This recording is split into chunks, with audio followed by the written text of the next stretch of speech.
Olá a todos, meu nome é Isis e esse é o canal Isis Krakatoa e hoje eu vou falar um pouquinho para vocês sobre acupuntura, para entender um pouco do apanhado histórico, do que é técnica, para você que está começando a estudar, você que tem curiosidade, já ouviu falar, quer entender do que se trata a acupuntura. Então, para começar, a acupuntura é uma técnica, uma prática que ela está dentro das práticas da medicina tradicional chinesa.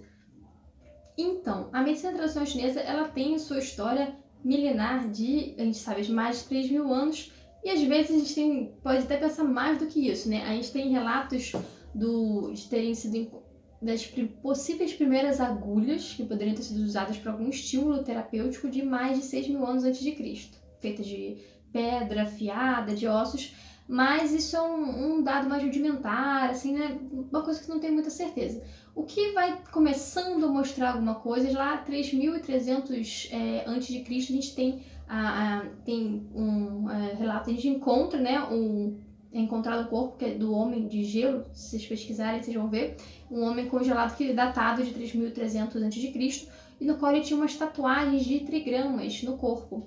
Os trigramas têm a ver com o I Ching, o livro das mutações, que tem a ver também com os fundamentos e as bases da filosofia tradicional chinesa, filosofia chinesa, da medicina tradicional chinesa. Então a gente vai ter trigramas, são muito semelhantes com esses símbolos aqui. Só que esses aqui são hexagramas, tem 6 linhas. A linha partida representa o Yin, a linha cheia representa o Yang, né? Então a gente vai ter esses trigramas relacionados com os fundamentos filosóficos lá do Tao, do Wu-Ji, Tai-Ji, Yin Yang, dessa escola filosófica naturalista, que é uma das escolas filosóficas da base da filosofia chinesa. E a gente tem um livro também bem legal, esse livro aqui, ó, Tao Te Ching. E esse livro também ele é importante para entender os fundamentos da filosofia chinesa que levam à medicina tradicional chinesa, né? E outro livro legal, para quem está estudando acupuntura, recomendo este livro bem pesado. É Os Fundamentos da Medicina Chinesa. É um livro do Giovanni Maciossa, é um livro já mais recente, que ele já busca assim, correlacionar com as práticas mais modernas, de conhecimento biomédico. Então, o livro tem bastante conteúdo aqui, mas ele combina essas informações da medicina tradicional chinesa com os conhecimentos mais modernos, né? Porque a medicina tradicional já está sempre evoluindo, ela não está parada no tempo, imagina. Se fosse manter a mesma coisa, não é bem assim, né? Os fundamentos filosóficos é um pouco diferente, mas a parte mais sofisticada, as tecnologias que foram, novos recursos foram aparecendo, com isso a gente tem agulhas modernas como essa. A gente tem agulhas que são estéreis, dentro de pacotinhos como esse, com material, um material de qualidade, né, que não causa nenhum tipo de problema, como se fosse um material cirúrgico, vamos dizer assim. A gente tem esse recurso do mandril para ajudar na inserção das agulhas, menos contato. Então a gente tem vários recursos mais modernos da acupuntura que foi sendo desenvolvido. Então, por isso é uma coisa legal saber, as agulhas elas são descartáveis, estéreis, vêm nesses pacotinhos, a gente descarta elas no lixo de pérfuro cortante, né? Então é tudo muito bem hoje em dia organizado, né? A gente tem uma coisa bem desenvolvida, os recursos de moxa, hoje em dia também se usa ventosa, tem a ventosa terapia, moxa bustão, auriculoterapia, né? A gente também tem técnicas de massagem como o Tuiná, tem as práticas de exercício como o Qigong. Então são várias práticas que contemplam buscar uma boa saúde para as pessoas. E nos pilares da medicina tradicional chinesa, eles pensam no corpo, na mente e no espírito. Então, para eles isso faz sentido, essa tríade, né? Não se desvincula uma coisa da outra. Então, é uma coisa... essa parte, né, ela tá bem estabelecida, vamos dizer assim, dentro dos fundamentos da medicina tradicional chinesa. Então tem mais facilidade. A gente, às vezes, quando vai pensar nos fundamentos científicos modernos, né, fica um pouco difícil entender essa base espiritual, né, das práticas orientais. Mas é algo que também está melhorando, vamos dizer assim, né? Assim como na meditação, no mindfulness se polarizou porque ele meio que se desvincula da parte espiritual, né? E a meditação tem fundamento oriental também, dos monges taoístas e da origem indiana, por exemplo, enfim. Mas pulando essa parte, só vou dar um apanhado em relação sobre essa questão dessa correlação desses pilares, né, da medicina tradicional chinesa. E daí ela foi se desenvolvendo com o passar do tempo e cerca de 200 a.C. começa a aparecer mesmo os relatos em relação aos canais de Qi do corpo. Os pontos depois, um tempo depois, foram começados a ser bem delimitados quais eram esses pontos de acupuntura bem mapeados.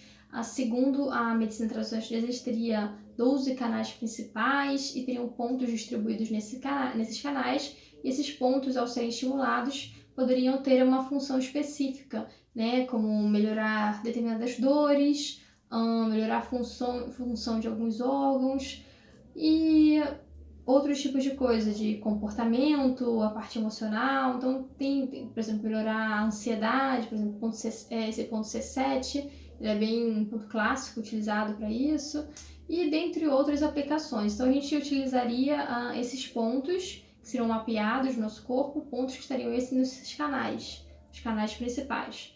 Né? E para estimular esses pontos, a gente pode usar de vários recursos, como das agulhas, da moxa, bustão, de pressão, massagens, e também mesmo, mais recentemente, da eletropuntura. Inserir as agulhas nos pontos e usar desse estímulo elétrico, botar lá aquele 2 jacarezinhos nas agulhas para fazer o estímulo elétrico desses pontos também.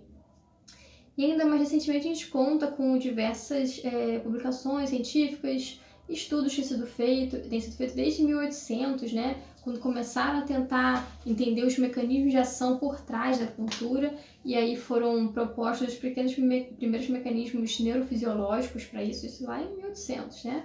E com o tempo foi cada vez evoluindo mais, né? A eletroacupuntura já começou a aparecer lá por volta de 1960, né? E com o tempo isso foi se sofisticando mais. Hoje em dia a gente já conta com muitos estudos, mas existem dificuldades, né, ainda por conta da difusão. A acupuntura e as práticas de medicina tradicional chinesa são, de certa forma, bem difundidas no mundo, porém, é claro, elas vão ser mais bem estabelecidas no seu local de origem, né? Nos países, a China e países lá daquela região.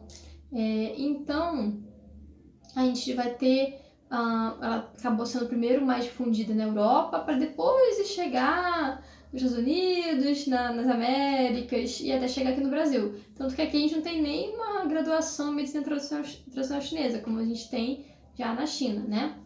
Então, a gente vai ter algumas já evidências bem robustas do funcionamento, de como que a acupuntura funciona na sua fisiologia. Então a gente entende que tem uma relação, um mecanismo de ação ele está envolvendo com a neurofisiologia, com esse estímulo desses pontos. A gente já vê que alguns relatos que a eletroacupuntura parece ser mais interessante, porque é como se ela fosse mais forte, né? Se tivesse um estímulo mais interessante.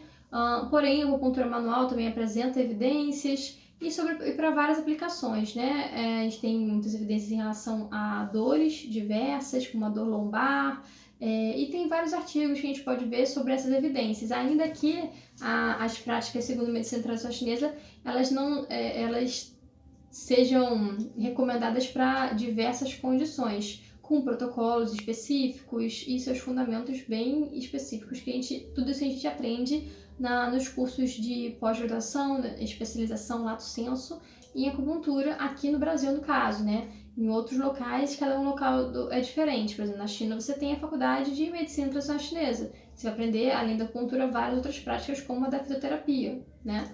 Aqui a gente já não tem isso ainda, mas espero que no futuro, a gente consiga ter isso também, porque isso vai facilitar até os estudos e as pesquisas.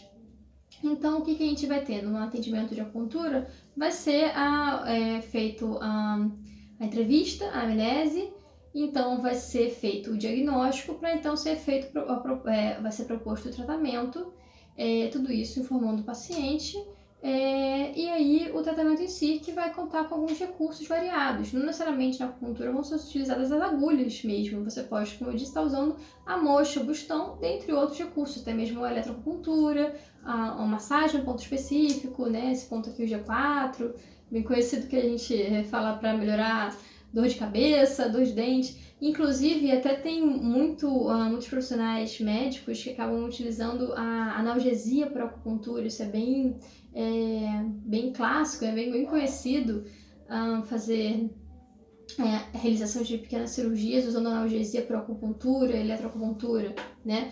Então, isso tem um certo conhecimento, o pessoal que é dentista, tem muita gente que utiliza, né, na prática em consultório. Então, é mais ou menos um pouquinho de como que a acupuntura, ela tá. E aí, a gente tem aqui no Brasil, no SUS, né, a gente teve em 2006 a portaria número 931, 3 de maio de 2006, que ela vai ter aprovado a medicina tradicional chinesa como uma das práticas integrativas pela política de práticas integrativas e complementares do Sistema Único de Saúde, do SUS. Então, desde 2006, o SUS ele já contempla, né, o uso dessas práticas de medicina tradicional chinesa.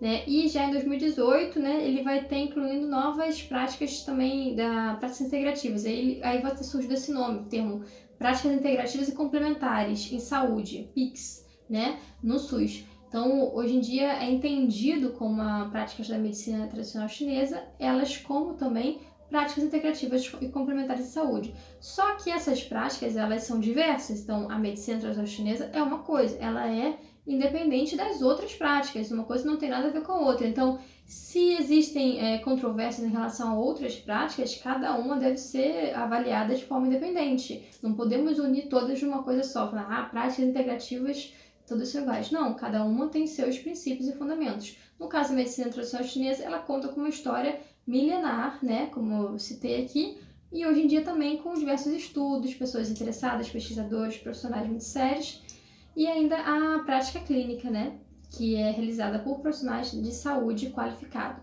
Espero que eu tenha explicado um pouquinho sobre acupuntura. Caso tenham dúvidas específicas, né, porque para mim, que sou acupunturista, eu penso, né, dessa maneira, mas de repente quem não conhece muito tem alguma dúvida específica nesse tema e gostaria que eu respondesse, é só me mandar mensagem, escrever aqui nas mensagens aqui do vídeo e eu posso tentar fazer um vídeo explicando essas dúvidas para vocês. Espero que tenha esclarecido um pouco. Se inscrevam aqui no canal, curtam o vídeo e até o próximo vídeo. Tchau, tchau, pessoal!